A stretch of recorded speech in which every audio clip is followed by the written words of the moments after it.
భాగ్యం మాదేగా. తల్లి తండ్రి నీవే, గురువు నీవేగా.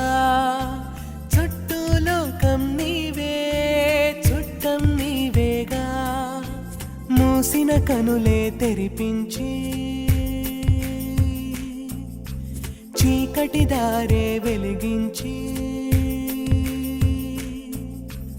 ఆత్మలలో పాత్రలకే సన్మార్గాన్ని చూపించి అండగా మా కర్మలనే ప్రక్షాళనలే చేయించి నీ మార్గంలో పయనించి నిన్నే మేమిక ప్రేమించి సేవే చేసే భాగ్యం ఇచ్చావు.